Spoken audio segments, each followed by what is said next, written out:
Στόχος αυτής της σύντομης παρουσίασης είναι να σας μεταφέρω τις βασικές σκέψεις που οδηγούν σε αυτό το νέο οικονομικό μοντέλο, το οποίο δεν βασίζεται στη φύση του χρήματος, αλλά στην έξυπνη διαχείριση των πόρων της γης, έχοντας ως βάση το φυσικό κόσμο και χρησιμοποιώντας την πλέον αποτελεσματική, στρατηγική και βιώσιμη μέθοδο για την κάλυψη των αναγκών των ανθρώπων σε όλο τον πλανήτη.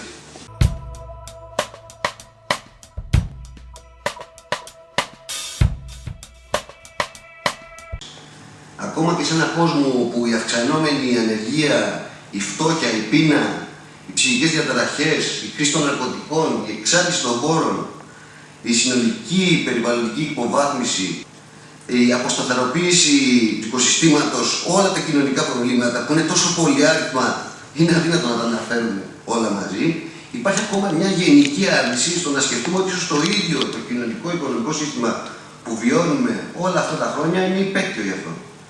Η αλήθεια είναι ότι το σημερινό χρηματοπιστωτικό σύστημα είναι αυτό που γεννάει τις περισσότερες μορφές βίας και διαμορφώνει τις σημερινές τραγικές συνθήκες διαβίωσης για το μεγαλύτερο ποσοστό της κοινωνίας. Είναι υπεύθυνο για έναν κόσμο στρεβλών αξιών, διαστρωμάτωσης, ανταγωνισμού και πολέμων. Η χρήση του χρήματος και η δημιουργία του χρέους συντηρούν την οικονομική ανασφάλεια που έχουμε όλοι μας, η οποία με τη σειρά της διονύζει την εγκληματικότητα, την ανομία και την αγανάκτηση. Είναι απαραίτητο όμως να καταλάβουμε ότι ο κύριος στόχος του χρηματοπιστωτικού συστήματος, σε οποιαδήποτε μορφή έκανε γι' αυτό, ήταν και θα είναι πάντα το κέρδος.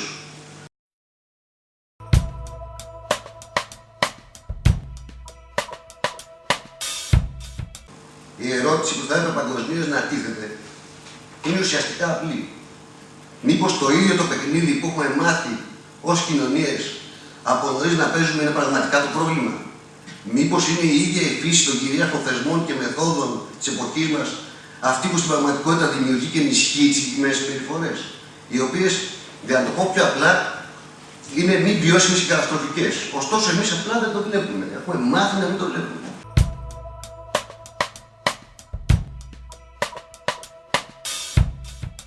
Χρησιμοποιούμε απαρχαιωμένες παραδοσιακές τεχνικές που παρουσιάζουν σαφείς ενδείξεις ανεπάρκειας. Για παράδειγμα, δίνουμε δικτατορικές εξουσίες σε πολιτικούς και πολιτικά κόμματα με το πρόσωπο μιας έννοιας που αποκαλούμε δημοκρατία. Δυστυχώς, στο χρηματοπιστωτικό σύστημα η δημοκρατία είναι μια ψευδαίσθηση που επικρατεί για να δίνει στο λαό την αίσθηση της συμμετοχής στις λεγόμενες δημοκρατικές διαδικασίες. Με πιο πρόσφατο παράδειγμα, βέβαια, αυτό που βιώνουμε όλοι μας τον τελευταίο καιρό στην Ελλάδα και ό,τι βιώνουν όλοι στον κόσμο και παντού.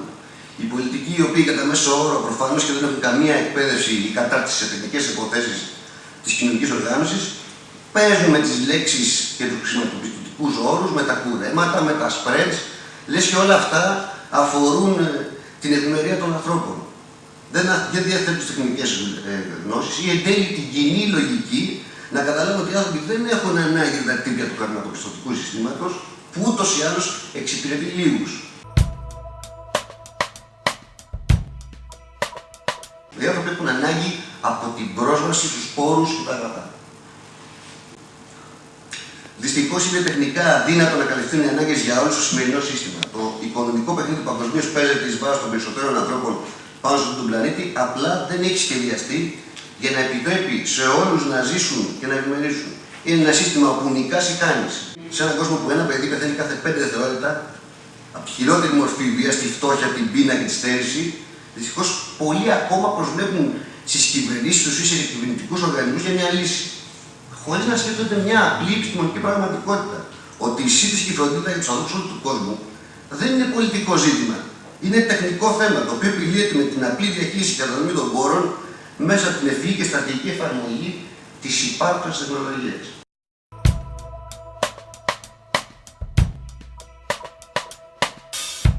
Παρομοίως έχουμε αυτά τα περίεργα πράγματα που ονομάζουμε εταιρείες ή επιχειρήσεις, οι οποίες είναι σε θέση να διεκδικήσουν αυθαίρετα την ιδιοκτησία των πεπερασμένων φυσικών πόρων του πλανήτη μας, πόρων που όλοι χρειαζόμαστε. Χρησιμοποιούν αυτούς τους πόρους για την βελτίωση της θέσης κάποιων μονομένων ομάδων μέσω ενός ιδιωτελού συστήματος που ονομάζουμε σύστημα της ελεύθερης αγοράς. Στην πραγματικότητα, το μήνυμα αυτού του συστήματος είναι απολύτως σαφές. Είτε υποβάλλεσαι σε αυτό το παιχνίδι του διαφορετικού πλεονεκτήματος και της ιδιοτέλειας, ή απλά δεν δικαιούσε να ζεις. Οι απάνθρωποι αυτή η στάση περνάει απαρατήρητους από τους περισσότερους από εμάς, γιατί είναι δομικά χτισμένοι μέσα μας. Γεννιόμαστε σε αυτό το σύστημα και όπως ανέφερα και πιο πριν, εκπαιδευόμαστε στο να πιστεύουμε ότι είναι ένα φυσικό γεγονός, είναι ένας εμπειρικός τρόπος ζωής. Όπως ακριβώς εάν χρόνια πριν είχατε γεννηθεί μια κοινωνία ως ένας απόλυτος σκλάβος, αφού ποτέ δεν θα είχατε εκτεθεί σε κάτι το αντίθετο, ίσως να πιστεύατε ότι πρέπει να είστε σκλάβος. Ή ότι είναι μια φυσική κατάσταση, ή ότι είναι η πραγματικότητα. Αν προσθέσουμε λοιπόν σε αυτό το γεγονός ότι το χρηματοπιστωτικό σύστημα βασίζεται ρητά στο χρέος και εγγυάται μαθηματικά ότι μια υποκατηγορία του ανθρώπινου πληθυσμού θα είναι πάντα σε στέρηση, και αυτό δυστυχώς είναι κάτι που ο περισσότερος κόσμος δεν ξέρει, τότε θα αρχίσουμε να βλέπουμε ότι ζούμε σε μια προηγμένη παραλλαγή της φεουδαρχίας, σε μια κοινωνία της αγέλης και τίποτα περισσότερο.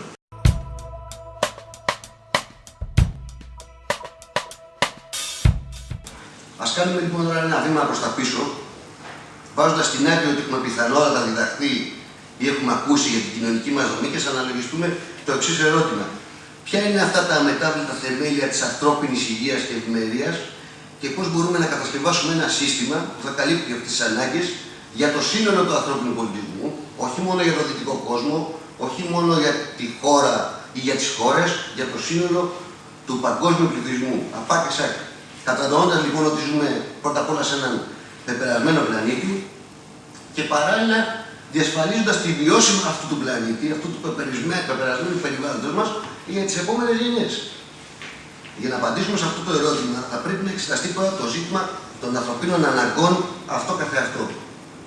Για αιώνες τώρα, πολλοί φιλόσοφοι έχουν εξετάσει τη φύση της ανθρωπότητας, προσπαθώντας να δουν αυτές τις καθολικές πανανθρώπινες αρχές που όλοι μοιραζόμαστε. Αυτό φυσικά είναι μια διαρκή συζήτηση με πολλές εικασίες. Όταν όμως παρουσιάζεται το θέμα των ανθρωπίνων αναγκών, βρίσκουμε μια καθολική σειρά ομοιοτήτων σε ολόκληρο το ανθρώπινο είδος. Είναι περιττό να πούμε ότι αν δεν μας παράγεται σωστή διατροφή, νερό, καθαρός αέρας, υγειονομική περίθαλψη, θα πάψουμε να υπάρχουμε με την πάρα του χρόνου. Έτσι. Αν εκτεθούμε σε ουσίες που είναι τοξικές για τη βιολογία μας, όπως για παράδειγμα αν καταπιούμε υδράργυρο ή κάτι παρόμοιο, θα αρρωστήσουμε. Εάν υποστούμε μια σοβαρή ανεπάρκεια βιταμινών κατά την παιδική ηλικία, υπάρχει πλέον ένα προβλέψιμο επιζήμιο αποτέλεσμα για την προσωπική μας υγεία. Όπως ας πούμε η καχυκτική ανάπτυξη ή προβλήματα με το ανοσοποιητικό μας σύστημα θα φανούν στο μέλλον. Όσο οι ανθρώπινες επιστήμες λοιπόν προοδεύουν, διαπιστώνουμε ότι οι ανθρώπινες ανάγκες δεν σταματούν σε αυτό το βασικό κοινά αποδεκτό επίπεδο. Οι άνθρωποι είναι βιοψυχοκοινωνικοί οργανισμοί και αυτό σημαίνει ότι ουσιαστικά επηρεαζόμαστε από το περιβάλλον μας συμβιωτικά με πολλούς λεπτούς και συχνά πάρα πολύπλοκους τρόπους.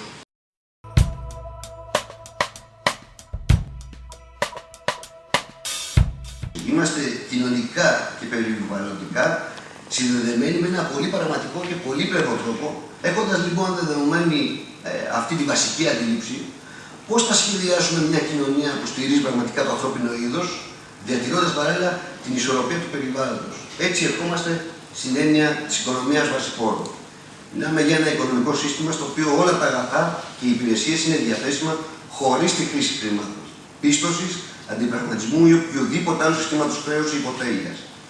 Όλοι οι πόροι του πλανήτη ανακηρύσσονται ως κοινή κληρονομιά όλων των ανθρώπων και όχι μόνο μιας μερίδας ανθρώπων.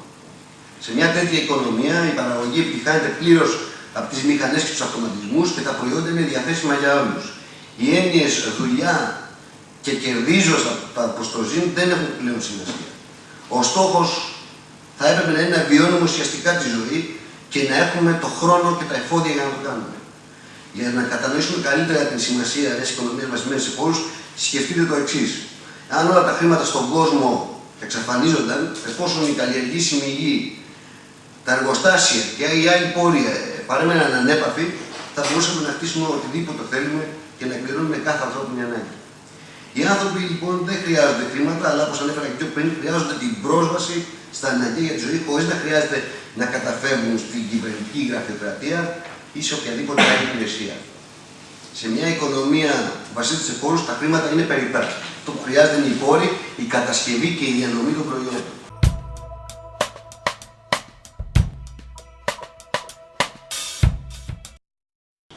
Αν το περιβάλλον μεγαλώνουμε και αναπτυσσόμαστε παραμείνει αμετάβλητο, τότε είναι πιθανό να συνεχίσουμε να ζούμε με τα αναπόφευκτα αποτελέσματα αυτού του σπάσιμου περιβάλλοντος, που είναι η πόλεμη, είναι η φτώχεια, η στέρηση, η εγκληματικότητα, η άγνοια, το άγχος, ο φόβος και η ανισότητα.